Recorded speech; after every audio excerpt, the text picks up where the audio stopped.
예나 지금이나 과천에는 유독 통행량이 많은 길이 있습니다. 바로 서울로 직결되는 남태령 옛길. 조선시대 땐 충청과 전라, 경상도로 통한 데서 삼남길이라 불렸던 곳이죠.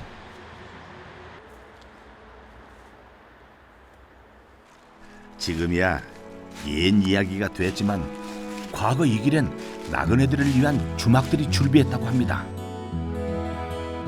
그런 이곳에 이제는 딱 한 군데 술을 빚는 곳이 있습니다.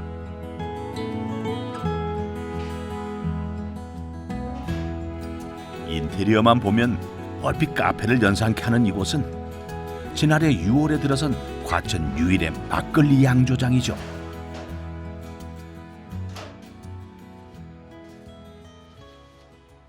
이분이 바로 양조장의 주인장 서형원 씨입니다.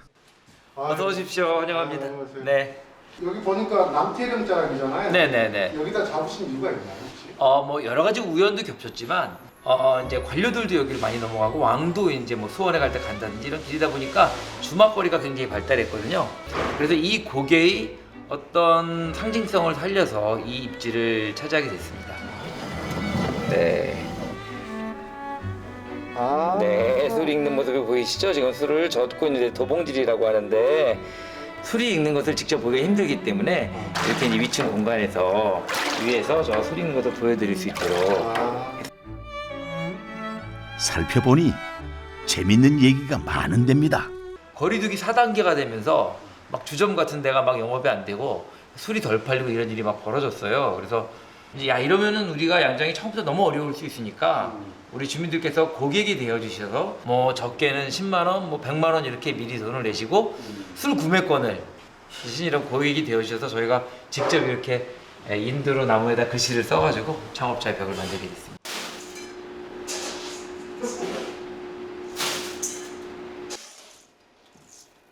이 양조장의 자랑은 수입쌀이 아닌 우리쌀. 인근의 경기미 햅쌀만 써서 술을 만든다는 겁니다. 우리나라에서는 지역의 쌀을 써야 지역 특산주, 전통주로 인정이 되어서 그거는 이제 지역 쌀을 쓰는 술이 그만큼 귀하고 가치 있다고 판단하기 때문인데요. 쌀을 소비하는 것도 중요하고.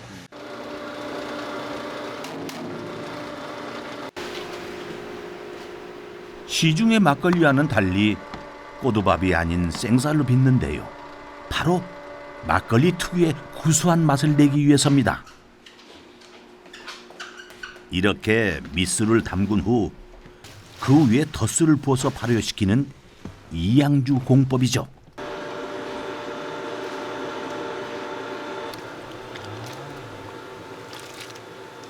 거품이 막 올라오잖아요. 밥이 들어오니까 효모들이 막 이야 밥이다 나와. 첨가물이라곤 누룩과 효모 외엔 아무것도 없습니다. 실제로 우리 술을 빚는다는 건 쌀로 알코올을 만들면서 동시에 장화시킬 때 나오는 풍부한 단맛, 과실맛, 신맛 이런 것들을 살리는 거거든요. 그래서 이제 그 어떻게 쌀을 장화시키느냐에 따라서 술맛의 개성이 있는 건데 인공감미를 넣는다는 건 어떤 의미가 되냐면 쌀로는 알코올만을 만들고 맛은 인공감미로 덮어서 만든다 이런 의미가 되거든요.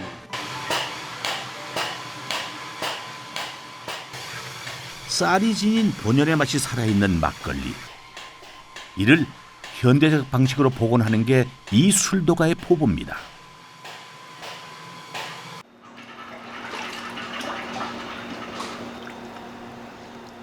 과정은 단순합니다만 구현하는 게 쉽지는 않습니다.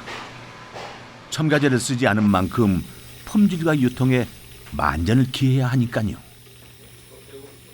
따라서 다양한 실험과 기술력으로 최적의 술을 찾아내는 게 관건입니다.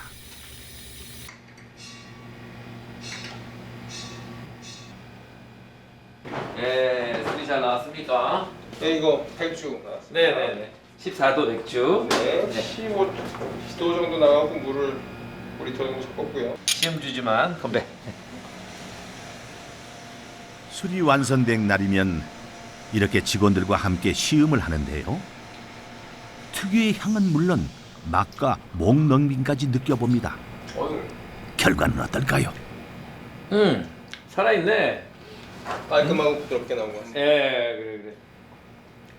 근데 사실은 오랫동안 편안하게 즐기기 위해서는 달지 않은 막걸리, 담백한 막걸리가 필요하다고 생각했거든요. 그래서 그 담백함을 구현하는 것 신경을 썼고, 또 흔히 전통주라고 말하는 명절 때에만 소비되는 고급 술 사이에 좋은 술이지만 우리가 일상적으로 먹을 수 있는 적당한 가격대의 술을 만드는 것이 참 중요하다고 생각했어요. 서영원 대표의 전략은 적중했습니다. 가장 전통적인 술을 적당한 가격에, 그것도 과학적인 방식으로 생산한다는 입소문이 퍼지면서 출시 6개월 만에 주문이 밀려들기 시작했습니다. 시내 마트나 전문점은 물론 전국 곳곳으로 시장을 넓혀가고 있는데요.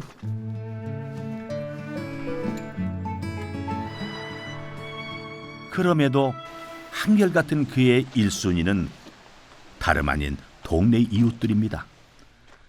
단골 거래처한텐 직접 배달도 가죠. 막걸리 가져왔습니다. 안녕하세요. 주민들의 지지와 응원 덕에 지금의 양조장이 있음을 알고 있었습니다. 관악산을 조금 지난 다음에 이게 좀 좋아하시는 분들은 굉장히 좋아하시죠. 왜 그러냐면은 저기 보시면은 거기 내용물에 이제 아스파담이라든지 감미료가 안 들어가 있거든요. 그래서 본연의 또 막걸리 맛이 나요, 이게. 예, 옛날에. 하루의 일과를 마친 후 들르는 곳은 시내에서 운영 중인 작은 주점. 안녕하십니까. 아이고 청소하시네. 실장님 안녕하세요. 오늘 같이 그냥. 그런데 가게 분위기가 왠지 모르게 좀 독특하죠. 주막은 이제 오후 4시나 돼야지 문을 연단 말이에요. 근데 이제 낮에 책도 읽고 어떤 자기 발전을 위해서 모임을 가지고 글도 쓰고 이러려고 하는 분들이 협동조합 기업을 만들어서 여기 쇼빈숍으로 책방을 냈어요. 그래서 그분들이 낮에는 이용을 하고 저녁에는 이제 막걸리집으로 바뀌고 지금 바뀌는 시간입니다. 그러고 보면 서 대표 역시 예사롭지 않은 이력의 소유자입니다. 자연과 사람이 어우러지는 그런 도시를 만들어 나가겠다는 생각으로 환경운동도 하고 이제 시의원으로 참여를 했던 것이고요. 이왕이면 우리가 먹고 살려고 하는 일이 나에게도 가치 있고 보람 있고 이런 일이 되었으면 좋겠다는 생각에 그런 방향으로 사업을 하게 됐습니다. 이거 말고 다른 거 먹었어. 사장님이 사주신다고? 잘 아시겠지만 이거 과천에서 만드는 경김 햅쌀로 아무런 인공감미료 없이 순수하게 만드는 막걸리고. 하나 마셔봐야지. 누군가는 그저 작은 주점에 지나지 않는다고 할지 모르죠. 그렇지만 서 대표의 꿈은 작지 않습니다. 이곳에서 그는 더 넓은 세계를 꿈꿉니다. 펍이나 이자카야라고 하는 말을 영국과 일본의 문화지만 전 세계 사람들이 알고 즐기잖아요. 우리의 주막이라고 하는 문화도 개성이 있습니다. 그러니까 같이 함께 너나 없이 어울리고 위아래가 없는 그런 이제 주막의 문화가 있는데, 이런 주막이라는 그릇에다가 우리 술과 우리 음식을 담아서 세계에 나가고 세계 사람들이 즐기는 문화로 만드는 데 기여할 수 있다면 이런 일을 하는 사람으로서 상당히 보람이겠다 생각해서 여러 가지 모색을 하고 있습니다.